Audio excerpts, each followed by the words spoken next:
来看国民党的立委齐卡辛哦，最近爆出讲，咱国家捷克签援助乌克兰的秘密合约。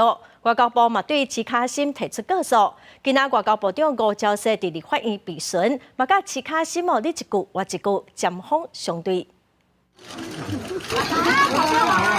外交部长吴钊燮任内最后一摆去立法院质询，甲国民党立委齐卡辛、成礼后兵两人最近因为冤枉物件是互呛，进前吴钊燮伫社会媒体顶悬铺文，佮引起讨论。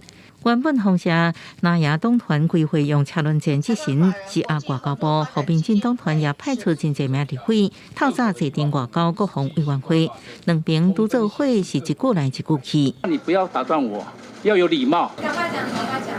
你这什么口气？你要有伦理呀！你妈妈没教你吗？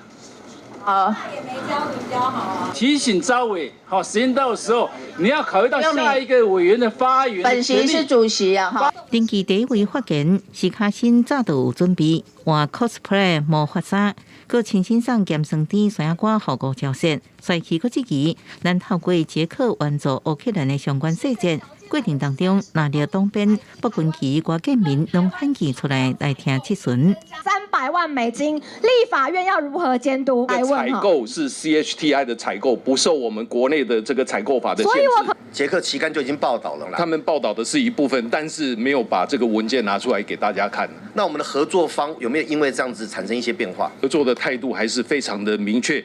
对要举行的世界卫生大会 （WHA）。吴钊燮承认，今年台湾参加难度依然是真悬，不过支持咱的国家比以前更加多，层级也比以前更加悬。另外来参加准总统热清的510就职典礼外宾，规模会达到50团。大部分的邦交国都是会以元首或者是总理层级的这个非常庞大的这种代表团来我们台湾来参加。根据了解，巴拉圭总统潘尼亚的亲亲率团来台湾祝贺，也有安倍教会也会出席。日韩议员困谈会会派出35位跨党派议员来管理，是史上人数上最一摆。记者综合报道。